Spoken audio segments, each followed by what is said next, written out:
The mail always arrived at 5:47 p.m. I'd been collecting it at exactly that time for 8 years, ever since we moved into our house in Wauwatosa, Wisconsin. Same squeaky mailbox hinge I kept meaning to oil. Same walk up the driveway past Jennifer's carefully maintained garden. October 8th started like any other Tuesday.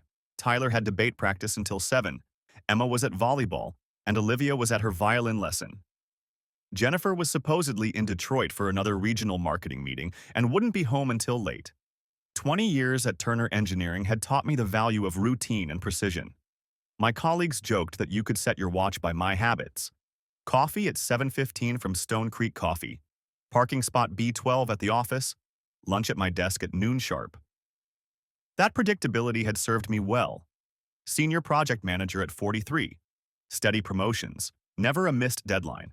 I was the guy they called when a project went sideways because I could bring order to chaos, find patterns in the noise. "You're like a human spreadsheet," Jennifer used to say, back when she said it with affection instead of the barely concealed irritation that had crept into her voice over the past 2 years. I sorted through the stack as I walked back to the house, mentally categorizing each piece. Electric bill from We Energies, slightly higher than last month, probably need to check the thermostat settings. Chase credit card statement. I'd review it against my receipts tonight, same as always. Grocery store circular that would go straight to recycling. Then something different caught my eye. A heavy cream-colored envelope with the Marriott Bonvoy logo, addressed to Jennifer Dawson. The envelope had weight to it, the expensive kind of paper that signaled something significant was inside. Through the window, I could see a card, the word titanium, visible in elegant script. My hand stopped midway through sorting. We had a joint Marriott account that we'd opened years ago for family vacations. Silver status from the occasional trip to Disney World or my quarterly business meetings in Chicago. When had Jennifer signed up for her own account? And Titanium Elite? I'd researched the loyalty program tiers once when planning our anniversary trip. Titanium required 75 nights annually, 75 nights away from home. When has Jennifer spent 75 nights in hotels? I said aloud to the empty kitchen, the words echoing off the granite countertops she'd insisted we needed during last year's renovation. I slid my finger under the envelope flap. We'd never had secrets about mail, always opened each other's things if needed. The card was heavier than I expected, with Jennifer's name embossed in gold. Member since 2022. A different account number than our joint one. The date stared back at me accusingly. 2 years. She'd maintained this secret for 2 years. I set the card on the counter and stared at it like it might explain itself, might tell me I was misunderstanding something obvious. Jennifer's day trips to Detroit, Chicago, Minneapolis, those didn't require hotel stays. She was always home by 10, 11 at the latest, tired from the drive but home. Regional marketing director meant regional travel, but day trips. That's what she'd said. That's what I'd believed. That's what I'd structured our entire family routine around. My phone buzzed, interrupting my spiral of confusion. Jennifer. Meeting running late. Don't wait up. Love you. I looked at the card again, its gold embossing catching the under-cabinet lighting. Then I did what 20 years of engineering project management had trained me to do. Investigate systematically, gather data, analyze patterns. I took the card to my home office, closed the door with a soft click, and called the number on the back. My hands were steady, my mind already compartmentalizing emotions, focusing on facts. Marriott Bonvoy Customer Service, this is Patricia. How may I assist you today? Yes, hi, I said, my voice steadier than I felt. I'm calling to verify a recent stay. My wife's account. I read off the number from the card, each digit feeling like a small betrayal. I'd be happy to help you with that. Can you verify the name on the account? Jennifer Dawson.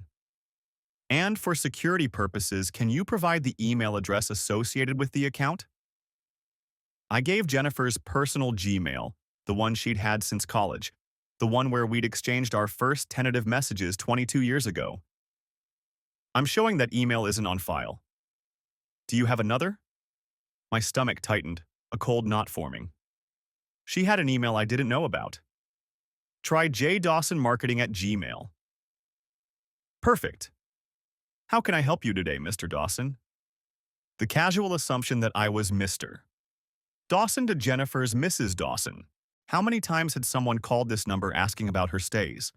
How routine was this deception? I need to verify my wife's current reservation. Of course. I show Mrs. Dawson is currently checked in at the Chicago Marriott Downtown Magnificent Mile. She checked in yesterday, October 7th, with checkout scheduled for Thursday, October 10th. The words hit me like ice water in my veins. She's there now? Yes, sir. Would you like me to connect you to her room? No, I said quickly, my mind racing. No, that's fine. Thank you. I hung up and stared at my phone. Jennifer was in Chicago, not Detroit. Had been since yesterday, not a day trip. 3 nights. 3 nights of lies. I pulled up our shared Google Calendar on my laptop. There it was, in Jennifer's neat color coding. Regional Marketing Summit, Detroit. October 7th to 10th. The same purple color she used for all her work trips, the ones I'd learned to plan around, to accommodate without question. My hands remained steady as I called Northwestern Mutual's main line. 20 years of marriage teaches you things. Your spouse's habits, their passwords, their corporate phone tree. Northwestern Mutual, how may I direct your call? Conference services, please. 2 transfers later, a cheerful voice answered. Conference and event planning, this is Michael. Hi, Michael. I'm trying to reach my wife at the Regional Marketing Summit in Detroit. Jennifer Dawson, but I can't remember which hotel you folks are using. I heard keyboard clicking. Let me check our calendar. I'm not showing any marketing summit this week. We have the quarterly review next week in Milwaukee, and there was a digital strategy session last month in Madison. Could it be under a different name? No. Must be my mistake. Thanks. I hung up and sat back in my chair, the leather creaking under my weight. The engineering mind is trained to see patterns, to connect data points, to draw conclusions from evidence. The conclusion forming in my mind was impossible, unthinkable. Jennifer wouldn't. We had 3 kids, 20 years of marriage, a mortgage, joint retirement accounts, a life built carefully, methodically, together. But the card sat there on my desk, its gold embossing catching the lamplight, mocking my certainty. I needed more data. Always more data before drawing conclusions. That's what separated good engineers from bad ones. Jennifer's personal credit card statements came electronically to her email. I'd set up the account for her years ago, back when she wasn't as comfortable with online banking. The password would be the same one she used for everything personal, our anniversary date plus the year we met. She never changed passwords, said she had too many to remember for work, that her personal ones needed to stay simple. The login worked. I started with the current statement, then worked backward. Marriott charges appeared like a heartbeat rhythm. Chicago Marriott, Downtown Magnificent Mile. Always the same hotel. Always Tuesday through Thursday, sometimes extending to weekends. Room service charges that made my chest tighten. 2 dinner entrees, never 1. 2 breakfast items. Champagne appearing regularly, sometimes twice per stay. Jennifer didn't drink champagne. She said the bubbles gave her headaches. My systematic review continued. 3 months back. 6 months. A year. The pattern was clear and consistent, devastating in its regularity. Every Detroit trip corresponded with Chicago hotel charges. Every Minneapolis conference showed Chicago restaurants. The team-building retreat in Madison last spring? She was 8 miles from home in downtown Chicago, close enough to drive home in 15 minutes if there had been an emergency. I cross-referenced with our joint calendar, my memory of her trips, the kids' schedules I'd covered solo, the nights I'd handled homework and dinner, getting everyone to bed while telling them Mom was working hard for her promotion, for our future. The soccer games she'd missed. Emma's volleyball tournament where she'd made the winning serve. Olivia's recital where she'd played her first solo piece, scanning the audience for her mother's face. Regional responsibility comes with sacrifice, Jennifer had said after missing Tyler's debate championship. but it's temporary. Once things settle, once I establish myself in the role, I'll have more flexibility. The credit card told other stories, each charge a breadcrumb in a trail of deception. Nordstrom, Michigan Avenue, charges for lingerie, dresses, shoes. Tiffany, Chicago, a $3,000 charge that didn't match any gift I'd received. Theater tickets, always purchased in pairs. Hamilton, which she'd told me was sold out when I'd suggested we see it for our anniversary. Spa services at the hotel, specifically couples packages. A charge at a jeweler dated 3 days before my birthday, when she'd given me a watch from Macy's that I'd pretended to love. I pulled up our phone bill online. Family plans show everything if you know where to look, and I knew exactly where to look now. Jennifer's number, filtered for Chicago area codes during her supposed Detroit trips. One number appeared repeatedly, 312-555-0342. Calls lasting hours, late into the night when she was supposedly in conference sessions. A reverse lookup took 30 seconds. Robert Mitchell, Vice President of Strategic Development, Kellogg Consulting, Chicago. The name felt like a punch to the stomach, even though I'd never heard it before. LinkedIn provided his photo. Silver-haired, tall, the kind of polished look that came from expensive suits and a personal trainer. Strong jawline, perfect teeth, the opposite of my soft engineer's physique. Northwestern MBA, class of '95. Divorced 2 years ago, according to the life event update he'd posted. 3 children mentioned, but no photos of them on his profile. My engineering mind cataloged the data points, creating a timeline. Jennifer got her promotion 2 years ago. The Marriott account opened 2 years ago. Mitchell divorced 2 years ago. The pattern was clear, the correlation obvious. I went to Mitchell's Instagram. Public profile, because of course it was. Men like him needed an audience, needed validation. I scrolled through his posts, my stomach turning with each discovery. A photo at Gibson's Steakhouse dated last month, when Jennifer was supposedly in Minneapolis. Her hand was visible at the edge of the frame, wearing the tennis bracelet she'd said was an early birthday gift from her mother. The same bracelet I'd never seen her mother wear. Another photo, the view from a hotel pool. Perfect evening to unwind, posted when Jennifer was at her supposed quarterly planning session. The Chicago skyline visible in the reflection, the same view I recognized from business trips. A theater photo from Les Miserables. Incredible performance tonight, posted the same night Jennifer said she got stuck in Detroit due to weather. I remembered that night. I'd checked the weather in Detroit, worried about her driving in a storm that never existed. Each post meticulously tagged with location. The arrogance of it staggered me. He wasn't even trying to hide it. Probably thought himself untouchable. Or maybe just didn't care who might see. I went back to Jennifer's Marriott account, this time with Mitchell's information in mind. The reservation system showed upcoming bookings if you knew how to navigate it. October 22nd to 24th. Same hotel. But this time, I could see more details. The Magnificent Mile. Premium Suite. $500 per night. Preferences noted. Champagne on arrival. Late checkout. High floor. Away from elevators. They had built their own traditions, their own routines, their own special requests. They had a routine, a tradition. Their own little world built on lies I'd funded and enabled while playing the dutiful, trusting husband at home. I checked our family calendar.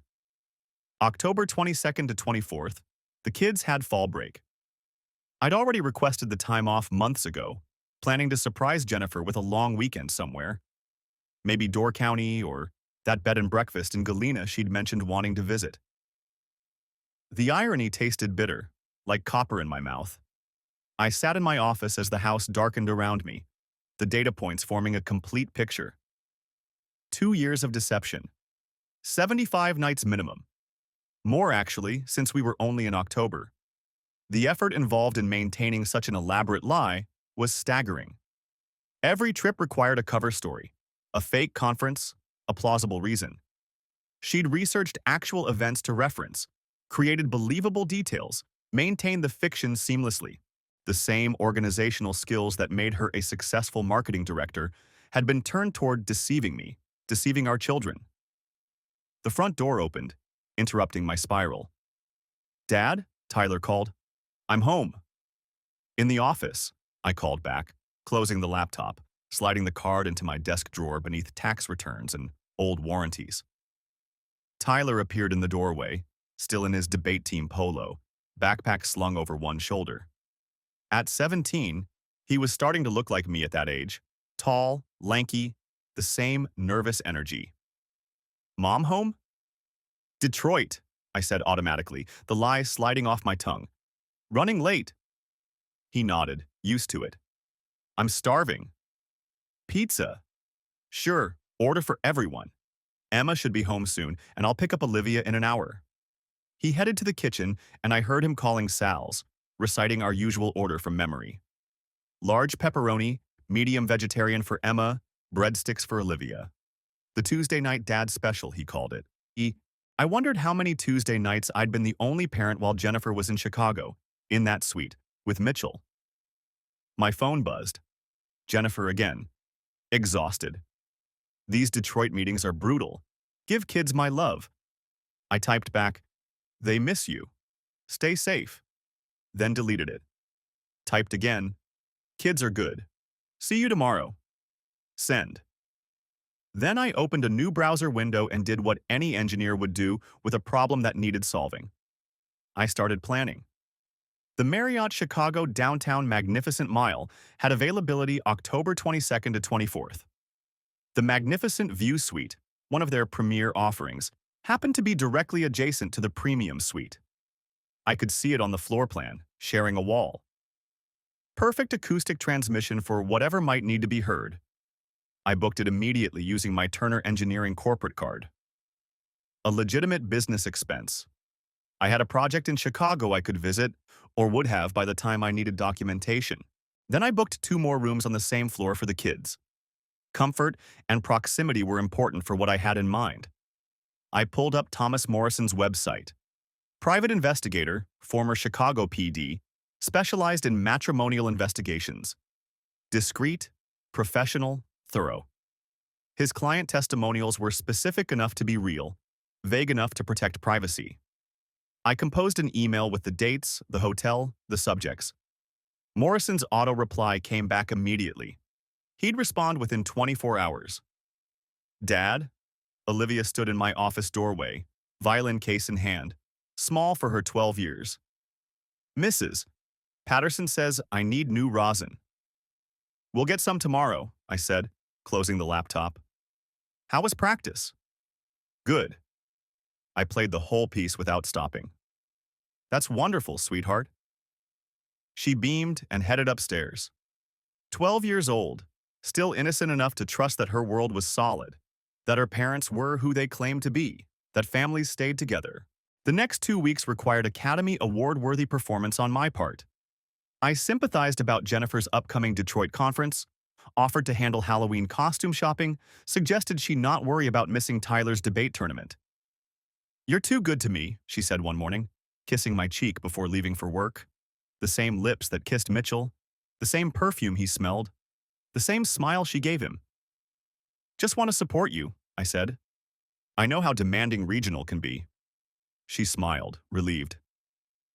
The guilt she should have felt was probably there, somewhere, but buried under the excitement of her upcoming Chicago trip. I wondered if she felt any guilt at all, or if 2 years had numbed her to it. I met with Morrison in Milwaukee, a coffee shop downtown where no one from our suburb would spot us.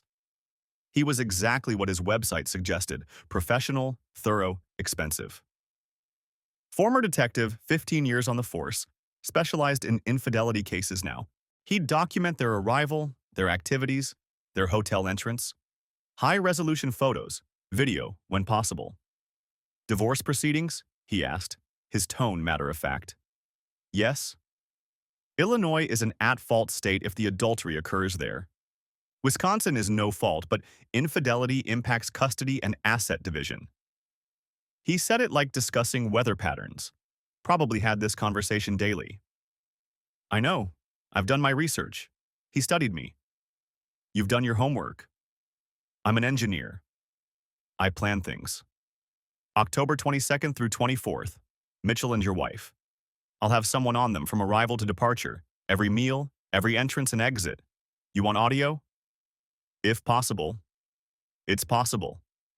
Expensive, but possible. I wrote the check without hesitation. Some things were worth the investment. The days passed with surreal normalcy. Jennifer packed for her trip, telling the kids about the important Detroit conference, how it could impact year-end bonuses, maybe mean a family vacation somewhere warm for spring break. I helped Tyler with his college essays, the one about overcoming challenges particularly ironic. Drove Emma to volleyball practice, where she was perfecting her serve. Listened to Olivia practice her recital piece, a melancholy melody that seemed to match my mood.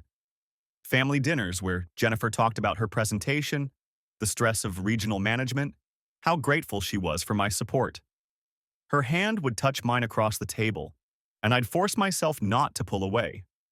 The kids would chatter about school, their activities, plans with friends, while I nodded and smiled and wondered how many other dinners had been built on lies. October 21st, our last night together as an intact family, though only I knew it. Jennifer was in our bedroom packing. I watched from the doorway as she carefully folded clothes I recognized. The black dress from Nordstrom, Michigan Avenue, the lingerie that hadn't been for me, the heels she never wore at home.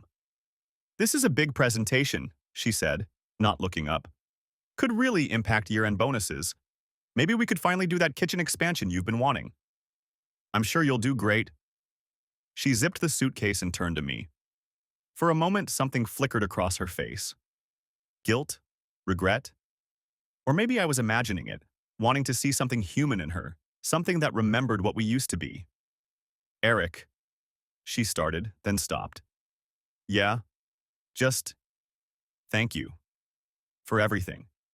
For holding down the fort while I travel. I know it's not easy. Of course. That's what partners do. She kissed me goodnight. A dutiful kiss, lips barely touching. The kind of kiss you give a relative at a reunion. I wondered if she was saving her real kisses for tomorrow. For Mitchell, for their suite at the Marriott. October 22nd arrived gray and drizzly, fitting for a funeral of sorts. Jennifer left at 6 a.m., garment bag and suitcase loaded in her Uber. She'd kissed each sleeping child's forehead, lingering at Olivia's door. I wondered if some part of her knew. Text when you land, I called from the doorway. It's just Detroit, she laughed. But okay. I watched the Uber disappear around the corner, then went inside and waited exactly 30 minutes. Enough time for her to reach the airport, to be committed to her lie. Then I woke the kids. Pack your bags, I announced, turning on lights. We're taking a surprise trip. Tyler rubbed his eyes, confused. What? Where? Chicago. For Mom's birthday. Emma sat up, immediately alert. But Mom's in Detroit. That's what makes it a surprise. The excitement built as the plans sank in. They packed quickly, chattering about things to do in Chicago. Tyler wanted to see the architecture boat tour he'd researched for a school project. Emma had a list of stores on Michigan Avenue she'd been following on Instagram. Olivia wanted to go to the American Girl store, even though she claimed she was too old for dolls. But how will we surprise her in Detroit? Olivia asked as we loaded the van I'd rented the day before, telling Jennifer it was for hauling lumber for a garage project. I've got it all figured out, I said. Which was true, just not the way she thought. The 3-hour drive to Chicago was filled with the kids' playlists and excitement. They documented everything on their phones, posting stories about the surprise trip for Mom.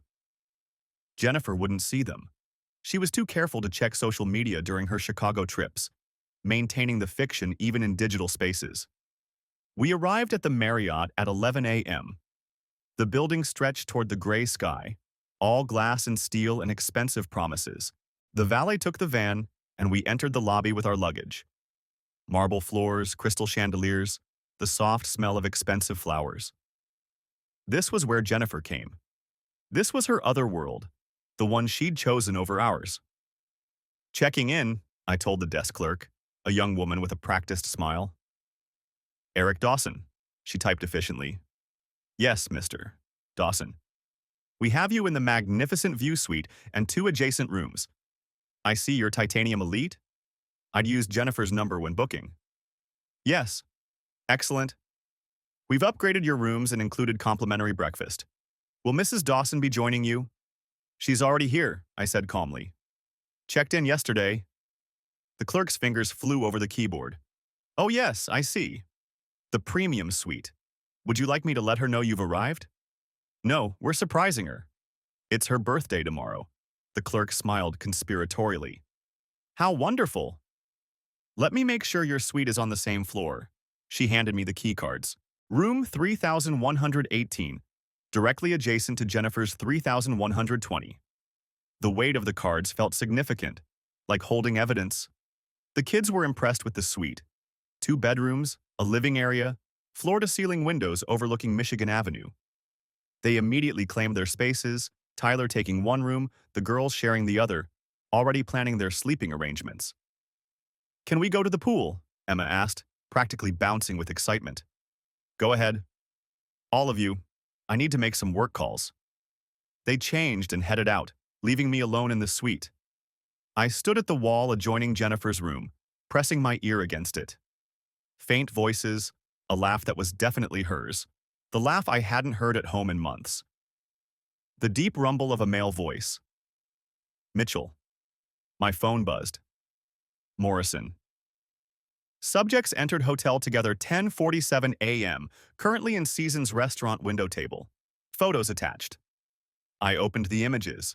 Jennifer and Mitchell at lunch, her hand in his across the table. She wore the black dress, her hair done the way she only did for special occasions, or used to do for me, years ago. They were toasting with champagne. In the middle of the day, while I was supposed to think she was in conference sessions in Detroit. Another text from Morrison. Subjects returning to room. I heard them in the hallway, Jennifer's laugh bright and careless. The key card beep, the door closing. Then, through the wall, muffled but audible, more laughter. Music started playing. Jazz, the kind Jennifer claimed to hate when I played it at home. The sound of something falling, more laughter. I texted Jennifer. How's Detroit? Kids miss you. A pause of maybe 2 minutes, then her reply. Boring conference. Miss you all too, in sessions until late. I screenshotted it, adding to my folder of evidence. The afternoon passed in surreal split screen. The kids returned from the pool, chlorine-scented and happy, and we ordered room service. They sprawled in the living area, a family vacation mood settling over them. Next door, Jennifer and Mitchell ordered their own room service. I could hear the cart arriving, the server's muffled politeness, the door closing again. Dad, you're being weird, Tyler said, noticing my distraction. Just thinking about the surprise, I said. She's going to freak out, Emma said, already imagining her mother's reaction. It's going to be epic. More epic than you know, I thought. At 7:30, I gathered them together. The cake had been delivered, chocolate with Happy Birthday, Mom, in pink frosting, Jennifer's favorite. Olivia held the card they'd all signed that afternoon, each writing messages about how much they loved her. Tyler had his phone ready to record the surprise. Ready? I asked. They nodded, giggling with anticipation. I texted Jennifer. Kids have a surprise for your birthday. Check your door. I heard movement next door, footsteps approaching her door. I opened ours at the same moment, the kids behind me with the cake, singing Happy Birthday. Jennifer stood in her doorway wearing a hotel robe, her face cycling through expressions like a slot machine. Confusion, recognition, horror. Behind her, Mitchell appeared, also in a robe, wine glass in hand. The singing stopped.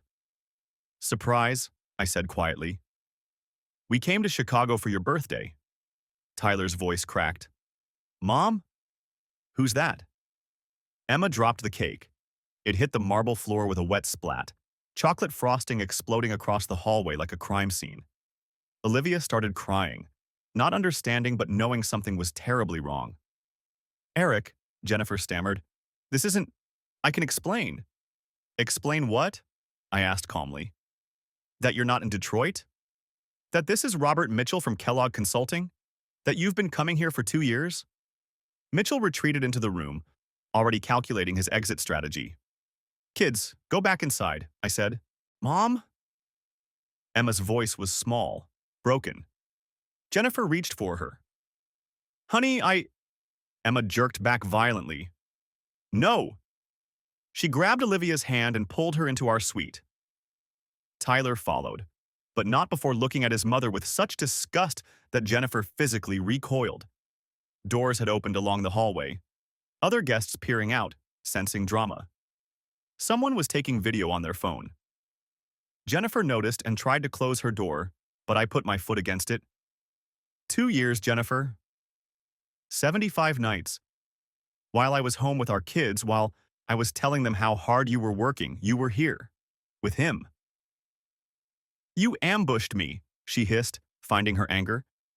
You brought our children here to humiliate me? I brought our children to Chicago for your birthday. Finding you with another man? That's on you. Mitchell reappeared, fully dressed now, pulling a suitcase. He pushed past Jennifer without a word, without even looking at her. Robert, she called after him. Robert, wait! He didn't stop, didn't turn. The elevator dinged and he was gone. Jennifer stood there in her robe, cake frosting on her bare feet, abandoned by everyone. Hotel security arrived, drawn by the commotion. Is everything all right here? Family matter, I said. We're handling it. I closed our door, leaving Jennifer in the hallway. Through the peephole, I watched her try her keycard. It didn't work. Mitchell had engaged the deadbolt from inside before leaving. She knocked, calling his name, before realizing he was gone. The security guard suggested she visit the front desk to sort out the confusion. Inside our suite, the kids were in various states of shock. Tyler had punched the wall, his knuckles bloody. Emma was holding Olivia, explaining in simple terms that Mom had been lying, that she'd been seeing another man. But why? Olivia kept asking. Why would she do that? None of us had an answer that would make sense to a 12-year-old. None of us had an answer that made sense, period. I was honest with them. No sugarcoating, no protection. They deserved the truth. Jennifer had been having an affair for 2 years.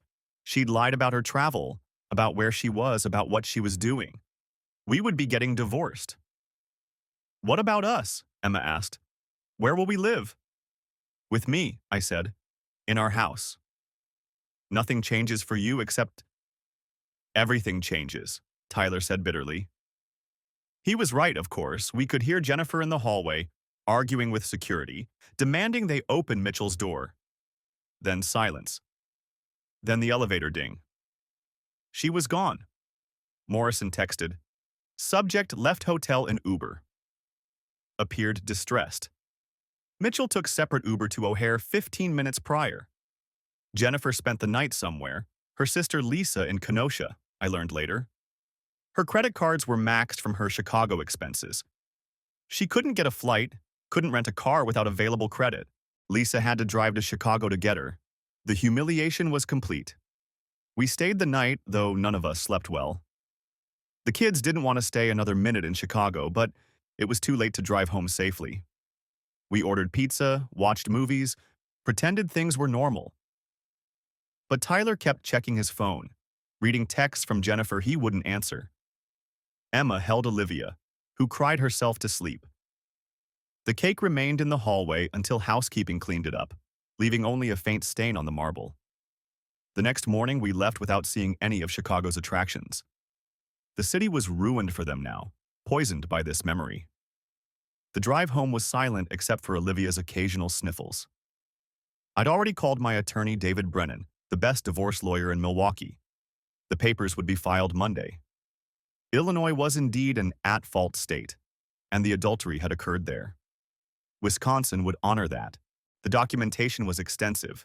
Credit card records, hotel stays, Morrison's photographs and videos. Jennifer came to the house Sunday night to find her things in the garage and the locks changed. She pounded on the door, screaming about her rights, her home, her children. Mrs. Henderson next door called the police. Jennifer was escorted off the property with a warning about trespassing. She went to her sisters, then her parents in Green Bay, but the shame was too much for their Catholic sensibilities. "You made your bed," her father told her, the man who'd walked her down the aisle 20 years ago. Northwestern Mutual fired her within a week. 2 years of false expense reports, fictional conferences charged to the company. Fraud. Criminal charges were being considered. The total was over $50,000 in false claims. Mitchell disappeared entirely. His firm investigated and found a pattern. Jennifer wasn't his first affair with a married woman. He resigned before they could fire him, moving to Phoenix to start over. Again, his ex-wife Linda reached out to me through Facebook, sharing her story. Mitchell had done this throughout their marriage. It was his pattern, his pathology. The divorce was brutal but swift. Jennifer tried to claim I'd set her up, that I'd traumatized the children deliberately. But the evidence was overwhelming. The Titanium Elite card alone told the story. 75 nights away from her family. The judge, a woman named Caroline Hayes, who'd seen it all, was particularly unsympathetic. "Mrs. Dawson," she said during the custody hearing, "you systematically deceived your family for 2 years. You stole from your employer to fund an extramarital affair. You abandoned your parental responsibilities 75 nights in 1 year. The court finds you unfit for primary custody." Jennifer sobbed. Her attorney requested reconsideration. "Your client is fortunate she's not facing criminal charges," Judge Hayes responded. "Supervised visitation twice monthly is generous given the circumstances." The house remained ours, mine and the kids. Jennifer got a portion of our savings, but most went to restitution for Northwestern Mutual. She had to liquidate her 401k, taking the penalty. The Lexus was sold. The jewelry, including pieces I'd given her over the years, were sold. She got an apartment in West Allis, a one-bedroom in a complex that advertised affordable living. She worked retail at Target, folding clothes, stocking shelves. Minimum wage plus $1. The woman who'd been regional marketing director was now asking customers if they wanted to save 5% with a red card. The kids refused to see her for 3 months. When they finally agreed to supervised visitation, she was a stranger to them. Tyler, preparing college applications, removed her as a reference. Emma quit talking about her entirely. Olivia had nightmares about the hotel hallway, about the cake on the floor, about the man in the bathrobe. Christmas came and went without Jennifer. Her parents came to our house instead, choosing their grandchildren over their daughter. "We're so sorry, Eric," Jennifer's mother said, helping me prepare dinner. "We didn't raise her to be this way." But they had, in a way. Jennifer had always been ambitious, always wanted more. The suburban life we'd built wasn't enough. I wasn't enough. The kids weren't enough. She needed excitement, validation, the thrill of deception. Mitchell had offered that until he didn't. I learned from Linda that Mitchell was already seeing someone new in Phoenix. Another married woman, another family about to be destroyed. I warned her husband through a mutual connection. Sometimes he believed it, sometimes he didn't. Mitchell was that convincing, that practiced. February brought Valentine's Day, our first without Jennifer. Tyler brought his girlfriend over for dinner, a sweet girl from his debate team who seemed to genuinely care about him. Emma made cards for everyone, determined to make the day positive. Olivia played a piece she'd been practicing, dedicated to our family of 4. The Marriott statements still came occasionally, forwarded from Jennifer's old email. The Titanium Elite status had been revoked for non-payment. The points expired. The benefits she'd earned through deception evaporated like morning mist. In March, Jennifer tried to reconcile. She showed up at Tyler's debate tournament, violating the restraining order. Security removed her as Tyler stood at the podium, trying to continue his argument about truth in journalism while his mother was escorted out. He didn't miss a beat, won the round, but threw up afterward from stress. "I hate her," he told me, and I didn't correct him. Hate was easier than grief. April brought Emma's volleyball championship. She served the winning point, the gym erupting in cheers. She looked for me in the stands, found me immediately, her smile radiant. She didn't look for anyone else. Jennifer watched from her car in the parking lot. I saw her through the window. She didn't try to come in, knew she wasn't welcome. May was Olivia's recital. She played perfectly, her fingers flying over the keys with confidence she'd built through months of practice and therapy. The piece was melancholy but beautiful, about loss and finding peace. The audience gave her a standing ovation. Jennifer wasn't there. She was working. Target didn't give time off for recitals. Summer arrived with college tours for Tyler. We visited Madison, Northwestern, Marquette.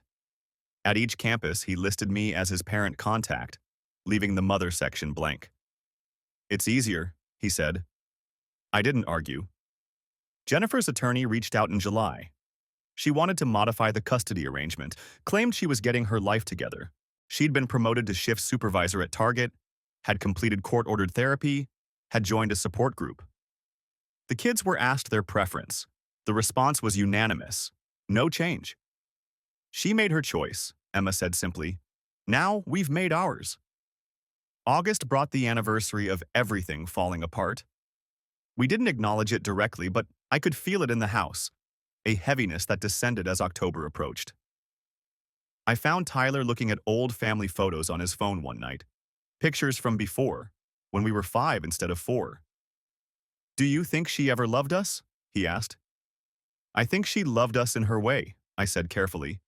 "But sometimes people's ways aren't enough." October 22nd came again. A year since the hotel, since the cake, since the world shifted. I took the kids to Milwaukee Art Museum, reclaiming the date. We looked at art, had lunch overlooking the lake, created new memories to overlay the old. That night, I found the Titanium Elite card in my desk drawer.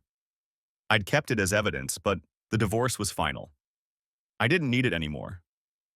I walked to the kitchen where the kids were doing homework and fed it into the shredder. The machine struggled with the thick plastic, groaning before finally consuming it. "What was that?" Olivia asked. "Nothing important," I said. "Just old paperwork." November brought Thanksgiving. Jennifer's parents came again, bringing her brother's family.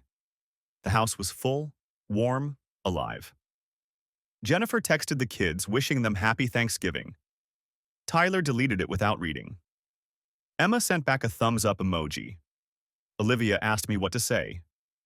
"Whatever feels right to you," I told her. She typed for a long time, deleted it all, typed again. Finally sent, "Thanks. You too." It was more than Jennifer deserved, but Olivia had the biggest heart of all of us. December arrived with snow and Christmas preparations. We got a tree, decorated it with the same ornaments we'd used for years. Jennifer's handmade ones from our first Christmas were in a box in the basement. Nobody mentioned them. Tyler got accepted early admission to Madison for engineering. Emma made varsity volleyball as a sophomore. Olivia was asked to play a solo at the winter concert. Life moved forward, without Jennifer, but not defined by her absence. I ran into Mitchell's ex-wife, Linda, at Whole Foods between Christmas and New Year's. She was visiting Milwaukee, seeing family. We had coffee, compared notes, laughed about things that weren't really funny but had to be laughed about, or they'd break you. "He's engaged again," she told me, "to the woman in Phoenix. She's leaving her husband for him. Does she know about his history? Would it matter if she did? People believe what they want to believe." She was right. Jennifer had believed Mitchell was her escape, her excitement, her true love. Instead, he was just a man who collected married women like trophies, discarding them when the complexity outweighed the thrill. January brought a new year, new resolutions, new possibilities. I'd started seeing someone, Rebecca from my running club. She was divorced too, understood the complexity of dating with children, with history. The kids liked her but weren't ready for more. That was okay. Time was something we had now, without secrets, without lies. Jennifer reached out in February, asking to see the kids for her birthday. They agreed to dinner at a restaurant, supervised. I sat at a nearby table, pretending to read while they talked. The conversation was stilted, formal. Emma asked about her job, Tyler talked about college. Olivia showed her a video of her concert performance.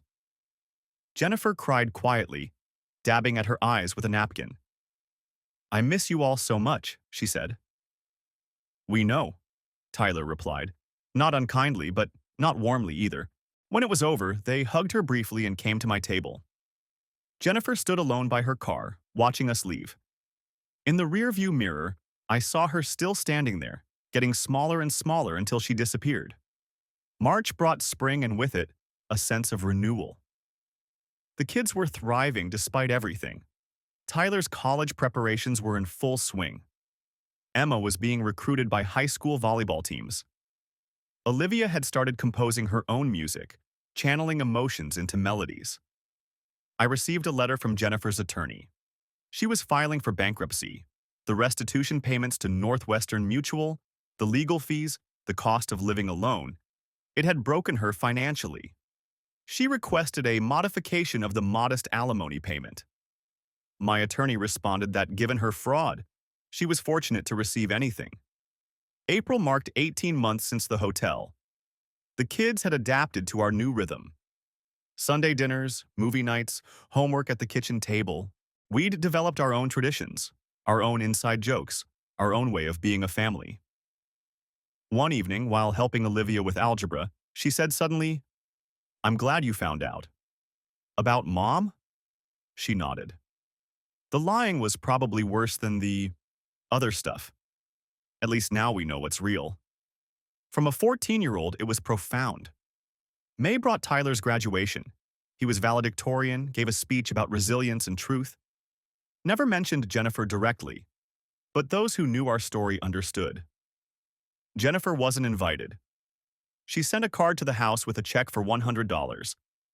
Tyler donated it to the debate team. Rebecca and I had been dating 6 months. She came to the graduation, sat with us but not too close, respectful of boundaries.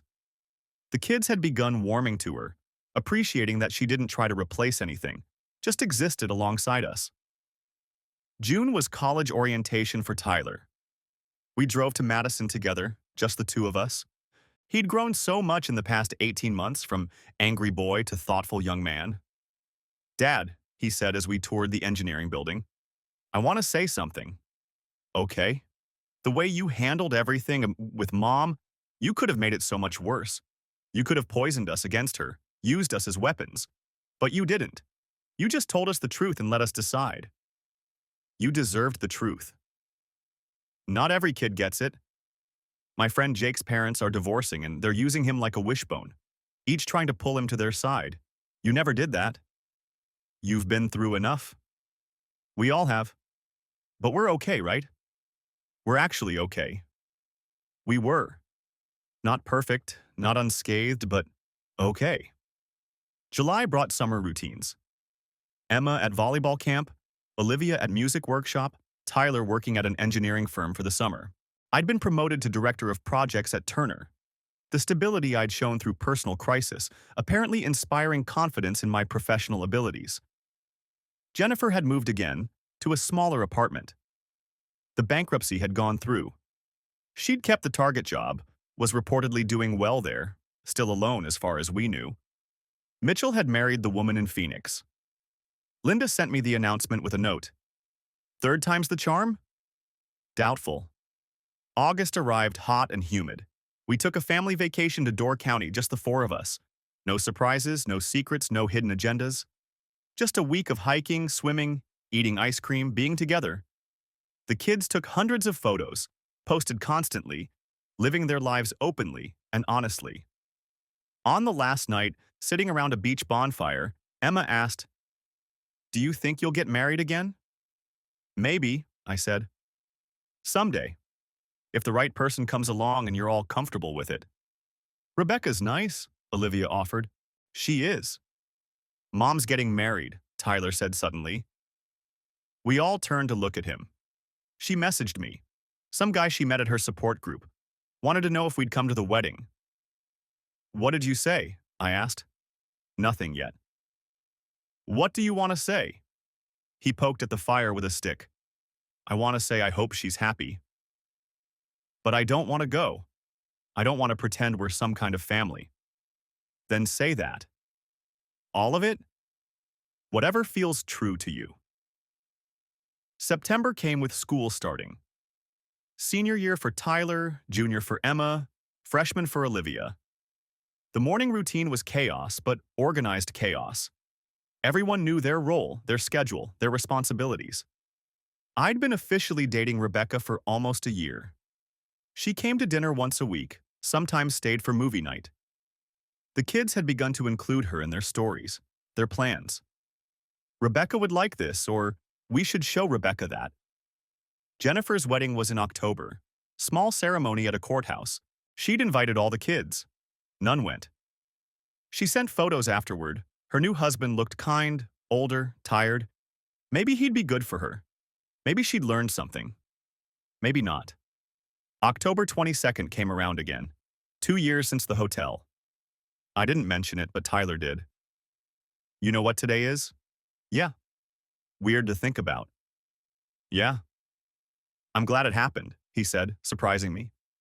Not the affair, but the discovery. The truth. Living with lies would have been worse. He was right. The truth had been brutal, but it was clean. The lies would have been a slow poison, contaminating everything. November brought early acceptance letters. Tyler had applied to several engineering programs, got into all of them. Chose Madison, my alma mater. Full scholarship, honors program. Jennifer sent congratulations through her attorney. Tyler didn't respond. Thanksgiving was at our house again. Rebecca joined us for the first time, bringing her famous apple pie. Jennifer's parents came, having long ago chosen their grandchildren over their daughter. They'd adapted to our new configuration, never mentioning Jennifer unless the kids did first. December arrived with snow and familiar traditions. The tree, the cookies, the music. Olivia played carols on the piano while we decorated. Emma managed the logistics, assigning everyone specific ornaments. Tyler assembled his traditional playlist, songs we'd listened to every year except last year. Should we add new songs? He asked. Now that things are different. Things are always different, I said. Doesn't mean we can't keep what works. On Christmas Eve, Jennifer called each kid. Tyler let it go to voicemail. Emma answered, but kept it short. Olivia talked for 10 minutes, filling the silence with chatter about school, music, friends. When she hung up, she looked sad. It's okay to feel sad, I told her. Loving someone who hurt you is complicated. Does it get easier? Different. Not easier, but different. Christmas morning was perfect in its imperfection. Burned pancakes, Tyler sleeping until noon, Emma documenting everything, Olivia playing every gift of sheet music immediately. Rebecca stopped by in the afternoon with gifts, stayed for dinner. It felt natural, comfortable, right? As the year ended, I found myself in my office, organizing tax documents, the divorce decree, the custody arrangement, the financial settlements. All paperwork now, the emotion drained from them. In the drawer, I found a photo that had fallen from an old folder. Our family at Wisconsin Dells, summer before everything changed. We looked happy. We probably were happy. But happiness built on lies isn't really happiness. It's just delayed disappointment. I shredded the photo. January brought new beginnings. Tyler's last semester of high school, college preparations intensifying. Emma was being recruited by colleges for volleyball. Olivia had been selected for the state youth orchestra. Their accomplishments were their own, earned through their effort, not shadowed by scandal. Jennifer had settled into her new life. Married, working, living quietly in her small apartment. The titanium elite life was gone. No more premium suites, no more champagne arrivals, no more theater tickets, just the mundane reality she'd tried to escape. The irony wasn't lost on anyone. One evening in February, Olivia asked, "Do you ever forgive her?" "Forgiveness isn't mine to give or withhold," I said. "I've moved on." "That's different from forgiveness. But don't you hate her for what she did?" "Hate takes too much energy. I'm disappointed. I'm hurt." But mostly I nothing her.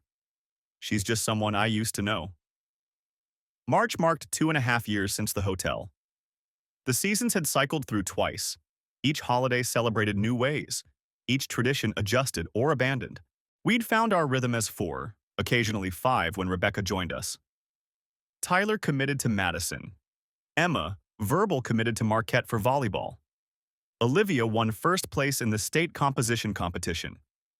Their successes felt earned, clean, untainted by the past. April brought spring cleaning. I finally tackled the basement, boxes of memorabilia I'd been avoiding. Wedding albums, honeymoon photos, 20 years of Christmas cards. I didn't feel anger looking at them, just a sort of distant curiosity like archaeological artifacts from someone else's civilization. Trash or donate? Tyler asked, helping me carry boxes. Trash, I said. No one needs these remnants. We made multiple trips to the dump.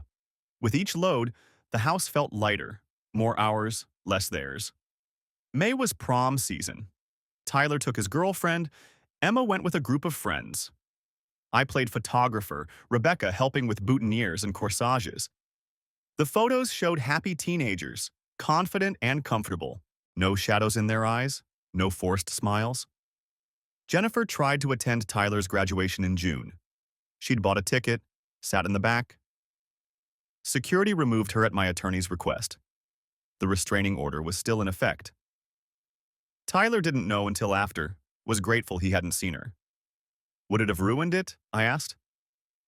No, he said. Nothing could ruin today. But it would have been a distraction from what matters. Summer passed in preparation and anticipation. College shopping for Tyler, volleyball camps for Emma, music programs for Olivia. Rebecca and I took a long weekend to Door County, just the two of us. The kids stayed with friends, texting constantly that they were fine. Stop worrying. August brought the inevitable, Tyler leaving for college. We packed his dorm room supplies, drove to Madison, set up his space. His roommate seemed nice, another engineering student. As we said goodbye, Tyler hugged me longer than usual. Thank you, he said, for everything, for the truth, for staying, for being dad.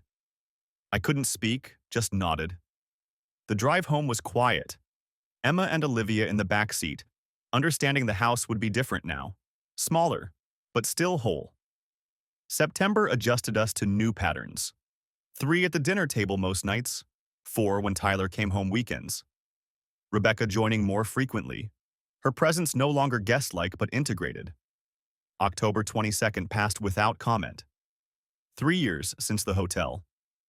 The date had lost its power, become just another Tuesday. Mail at 5:47, dinner at 6:30, homework and television and ordinary life. November brought unexpected news. Mitchell had divorced again, his third marriage lasting 8 months. Linda messaged me. Some people never learn. Jennifer's new marriage had lasted longer, seemed stable. Maybe she'd found what she was looking for, or maybe she'd just learned to want what she had. Thanksgiving felt complete. Tyler home from college, stories and energy filling the house. Emma's boyfriend joining us, nervous and polite. Olivia performing her latest composition after dinner. Rebecca and I cooking together, synchronized without discussion. December brought familiar rhythms with new variations. The tree went up, Rebecca helping for the first time as family, not guest. Tyler brought his girlfriend home. Emma was recruited by 3 more colleges. Olivia was composing a symphony. Christmas Eve, Jennifer didn't call. The kids noticed but didn't comment. Her absence had become normal. Her presence would have been the disruption. As the year ended, I stood in my office, looking at the family photos covering one wall. All from the last 3 years, vacations, celebrations, ordinary moments.